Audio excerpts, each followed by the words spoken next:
Hello. So today I just wanted to share with you about kind of a big decision I've made recently. And that is the decision to stop eating meat, or at least to cut way down on it as much as is reasonably possible. And I'm going to share with you the four reasons why I've come to this conclusion. There's two big reasons, two main reasons, and then a couple smaller reasons. The first reason for me is health reasons. Now, I have completely flipped on this issue over the years. Back in 2011, when my first child was born, I was actually in the complete opposite camp. I was part of a blogging network called Village Green Network, and I had a blog called Unmistakably Food, where I promoted the ideas behind the Weston Price Foundation. The Weston Price Foundation promotes eating copious amounts of animal products. So pasture-raised, sustainably raised, humanely treated animal products, yes, but they really believe that it is impossible for humans to be healthy without large amounts of animal products. And so I believed this for a long time, and I really promoted this publicly. And I was very anti-vegan. One of my most popular posts was about why it's dangerous to be vegan or something like that. I don't remember the exact wording now. But over the years, because I like to listen to people from the opposite perspective of me so that I can get a fuller grasp of the issue, I have listened to what the other side had to say. I've listened to what vegan doctors and researchers have had to say. And I went back and forth for a long time because, and I'll get to this a little bit later, ethically speaking, I've always wished that I could at least be a vegetarian and not have to eat animals, but I just didn't think that it was possible. And so I've gone back and forth listening to the two competing sides between plant-based doctors and paleo, low carb, Weston Price Foundation minded doctors, and was kind of there for years, like following a Weston Price Foundation low carb, high animal protein diet, but being willing to listen to the other side and kind of wishing I could do it. Well, over the last couple of years, with the research that has come out, there have been a few things that really caused me to change my mind. The first thing that really got my attention was Dan Buettner studying the blue zones. So the blue zones are the populations of longest lived and healthiest people as far as being healthy into their old age, with the populations that have the greatest amount of centenarians living in them. And so he studied these, and I think there was 5 different populations that he wrote about in his book, but there's more than just 5. And one of the common denominators between all of these cultures is that they ate a plant predominant diet. Now, I don't think that there's ever been any natural indigenous culture of people that has been completely vegan, but the research shows that the people, the cultures that have lived the longest and the healthiest have had plant predominant diets. And another thing is the whole idea behind the Paleolithic movement, where this idea that the ancient human was a hunter-gatherer and they were living primarily on meat and animal products and what they could hunt and gather in the wild. Well, the research has shown that they were more gatherers than hunters, and that natural indigenous tribes tend to have a plant that's high in carbohydrates. So I think the Hadza or the Hadza, I forget how you say it, is one of the indigenous tribes that's still living an indigenous lifestyle today, not connected to modern lifestyle, and their diet, they get 60% of their calories from carbohydrates, which means that they're actually eating most of their food coming from plants. Another thing is that the culture, some of the ones that Weston Price actually studied, where he was saying, hey, look at these people like the Eskimos and the Maasai were eating large amounts, like almost, I don't know, like huge high percentages of their diet was coming from animal products because where they lived, the climates they lived in, they couldn't grow plants. Well, it turns out that those cultures had high amounts of atherosclerosis in their arteries. So it's just finding out like all these little things connected to the diets of people who have lived the longest and healthiest being plant predominant diets. Another thing that really got my attention, there's been this debate about whether dietary cholesterol causes heart disease. And when I was in the Weston Price communities and the high protein, low carb communities, the thing is that nobody was denying that LDL cholesterol in the blood leads to heart disease. What was happening is that people were explaining away why this isn't a problem or why dietary cholesterol doesn't actually cause this. There's something else that causes this. But when you really look at the research, and I'm not a researcher, I haven't gone and read all the studies, but I've spent hours and hours listening to experts who have read the studies talk about this.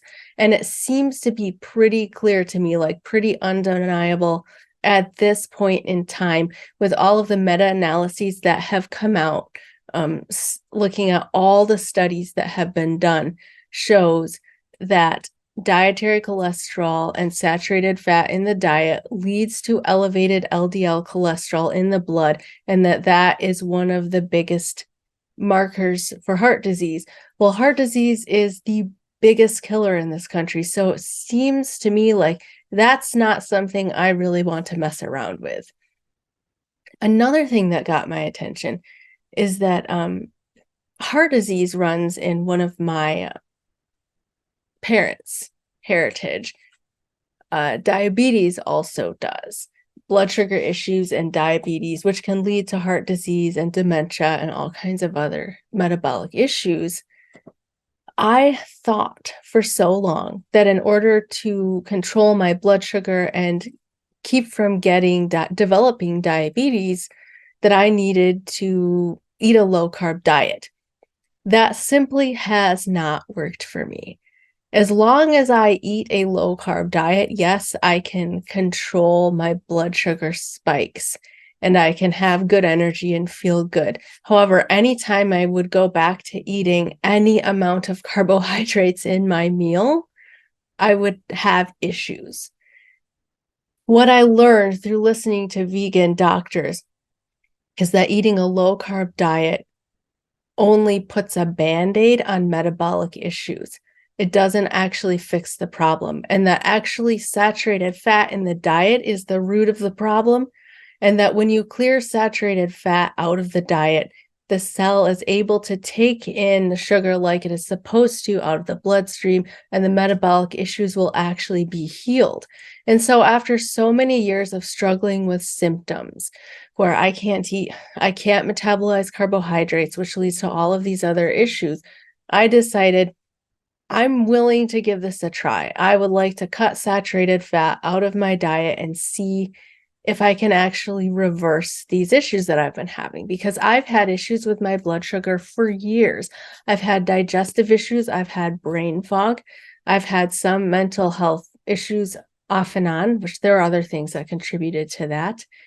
And I have about 40 pounds that I need to lose that just isn't budging no matter how much I exercise. So all of this together has caused me to think, for health reasons at this point in my life, I am willing to give this cutting down meat a chance.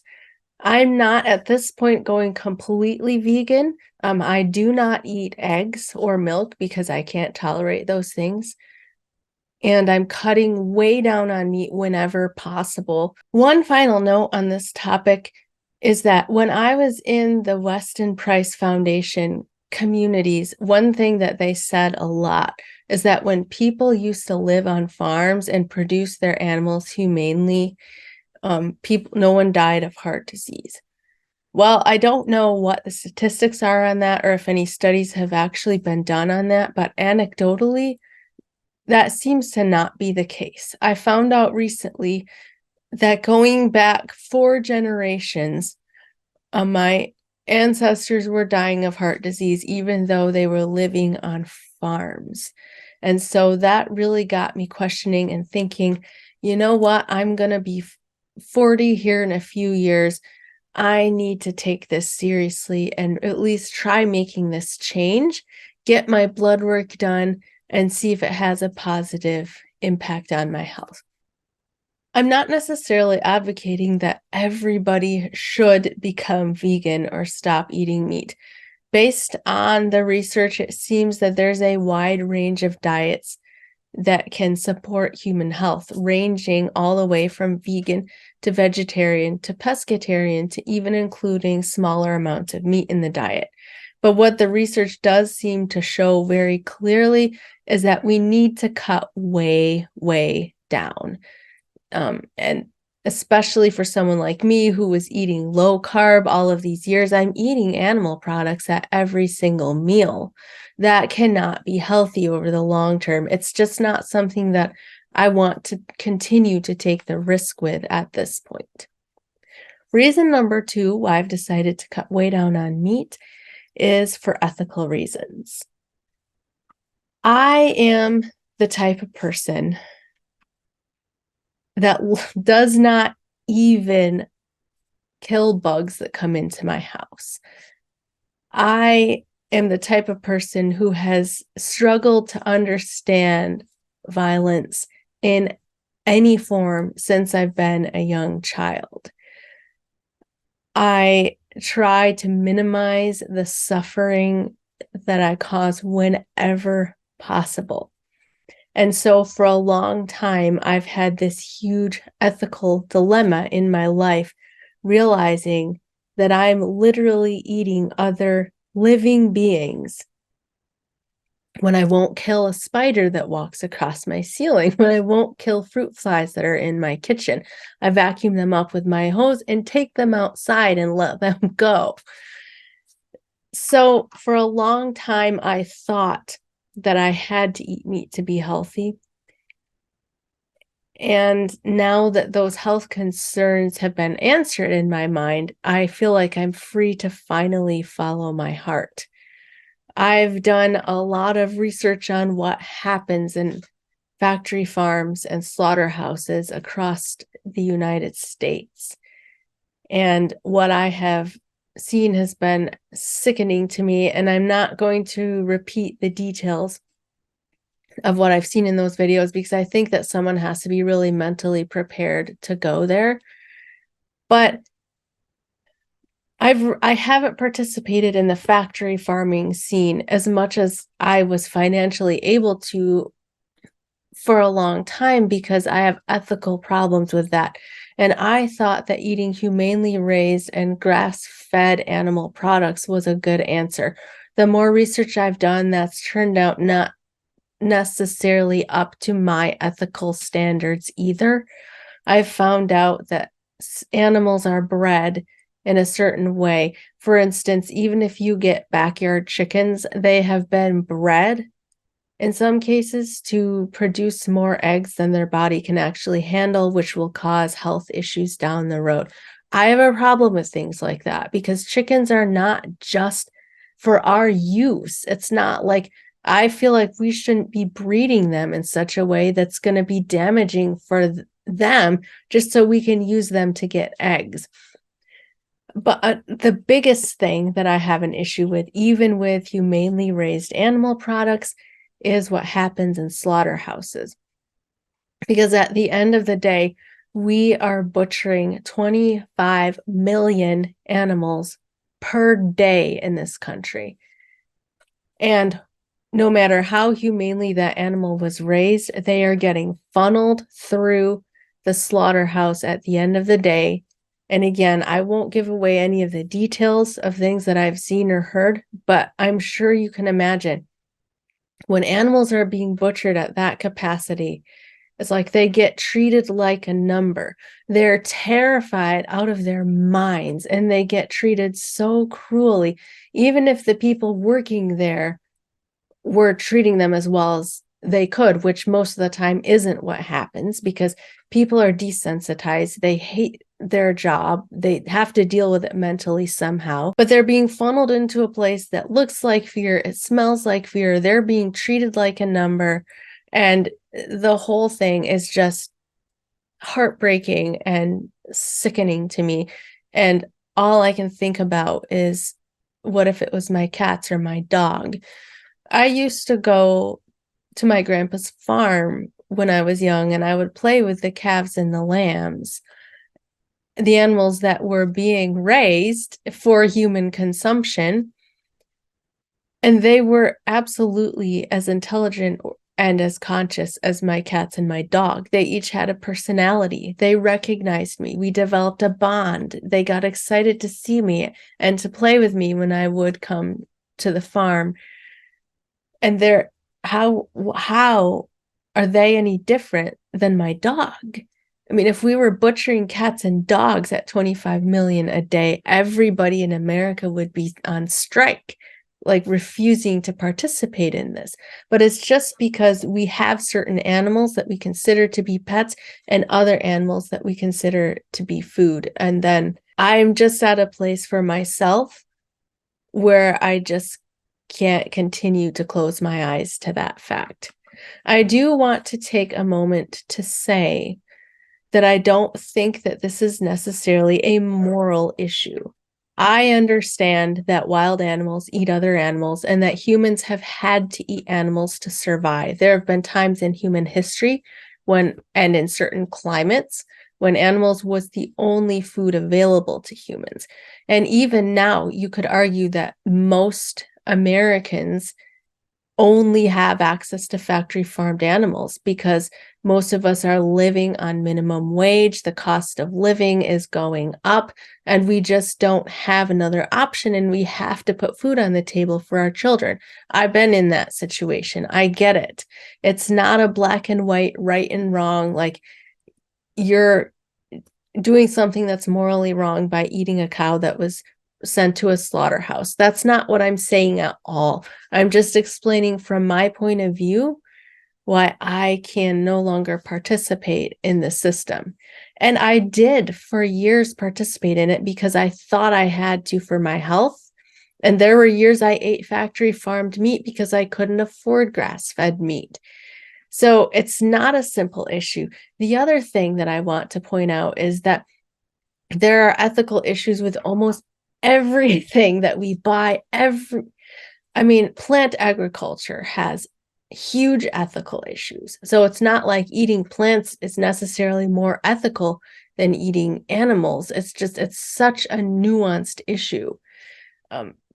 The things almost everything we buy in the store and on Amazon has huge ethical issues, from the fast fashion, and then everything else about our society, from the banking system to the tax system to the military to the school system to the churches. Everything has ethical issues. And so I'm not saying that somebody who eats a vegan diet is morally superior to anyone else. I'm just saying that this is one small difference that I can choose to do for myself that I feel good about, rather than trying to take on all the problems in the world and being overwhelmed with guilt over it. And I feel really, really good about not eating meat at this point in my life. I feel like this is what I want to do. I feel freed from this burden has been lifted off my shoulders of feeling like I have to eat other living beings. I don't want another living conscious being to have to die just so I can live. I don't think that my life is more important than the life of a cow or a sheep or a pig. Pigs, they say, have have the intelligence of a 4-year-old child. Why would I want to take their life away from them if I don't have to? And so for me right now, the solution is to cut down on meat as much as possible and not give my money to support the corrupt system. 2 other quick reasons why I've decided not to eat meat is number 3 is for environmental reasons. Like I said, for many years, I thought that eating pasture-raised animal products was the answer. And it turns out that based on everything that I've been hearing, producing grass-fed and pasture-raised animal products in the quantities that we would need to feed the world's population at the rate that we currently eat meat, dairy, and eggs is not sustainable. We simply don't have the space, the grasslands to graze the animals. And we can't just cut down all the forests and destroy all the other terrain and turn it into grazing area, because that would mess with the environment too much and it would wipe out other species of animals and plants that live in those places. The only solution that we can see long term, especially when we look at things like environmental sustainability and climate change, is for humans to cut way down on meat consumption. Right now, to support the amount of animal products that we're eating, factory farming is the only option. That, or maybe lab-grown meat, which is another topic, and definitely not something that I want to participate in. And reason number 4, this is a very personal reason, is for spiritual reasons. I talk to a lot of people in the spiritual community, and I have heard multiple times people say that when they cut animal products out of their diet, specifically meat, animal flesh, their spiritual connection was enhanced. And that has really got my attention, because my most important thing in my life, my entire life, from the time I was a very young child, has been my spiritual connection. My entire goal in life has been to experience the divine, to experience God's presence, to experience divine bliss. And more recently has been to ground that in a sustainable way and learn how to hold it and live from that place. And so if there is anything that can help me to enhance my spiritual connection, that's something that I'm extremely interested in. I think that there's a reason why all of the Hindu masters were vegetarian, and why many of Jesus's, or several of Jesus's direct disciples, we know, like James and Peter, based on some of the ancient texts, were vegetarian.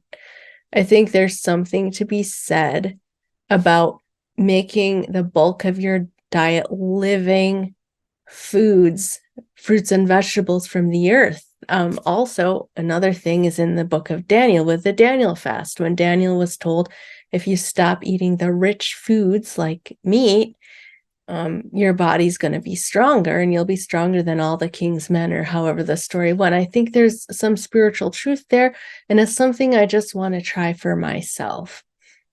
So those are my 4 reasons why I've decided to cut down on meat. Like I said, I don't think it's a moral issue. I don't think that people who don't eat meat are any more moral or spiritual than people who don't. This is just the decision that I've come to right now at this point in my life, and just wanted to share my reasoning for anyone who was interested. If you've watched this far, thank you so much for being here.